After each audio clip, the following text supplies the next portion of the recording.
Obviously I'd said what I told you and I made it clear to the court what had happened, and she was very, very concerned about obviously the police officers misbehaving. So John Ellis duly turns up at court. Now just think about this. In the first instance he told the investigating officer, Craig Mullish, he had no recollection of ever interviewing me. Finally, when he was busted by the door locks, he remembered everything but gave a completely different account and said that they had found the picture, which is what I'd always said. Here's a copy of my best friend's wedding, unfortunately, with my best man's speech on it. And then, obviously, in court, he changed his story for a third time and actually told the court that he had found drug-taking paraphernalia in my property. Fortunately, we had Michael Wolkind QC, who's as sharp as they come, Britain's best cross-examiner, and under cross-examination, John Ellis was asked, did you confiscate the goods? No. They confiscated my TomTom, just to put it in perspective, but they didn't take the so-called drugs that they found. Did he make a note of it in his notebook? No. Did he tell the officers around him that he'd found these drugs? No. Did he tell his commanding officer? No. Did he put it in his statement? No. And all my barrister kept saying to him, if I was a detective sergeant, I would have put it in my notes. I would have put it in my statement.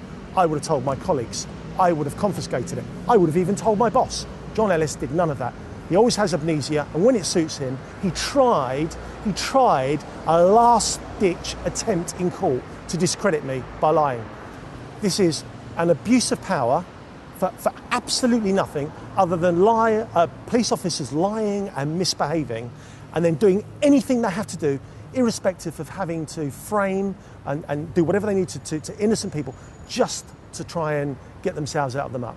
These officers swear an oath before God and the Queen to uphold the common law, and they have dishonoured their oath by their behaviour. Obviously, I'm very, very disappointed at the way I've been treated by these officers.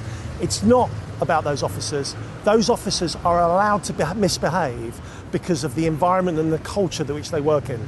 My issue is with the system. Police investigating the police, closing ranks, looking after their mates. The system doesn't work.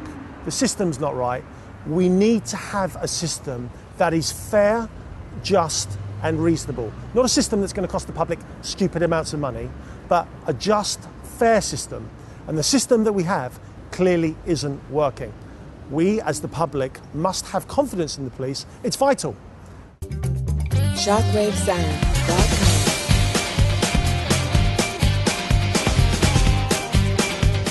Because one of the things that I do absolutely accept is that the police complaint system is not very effective.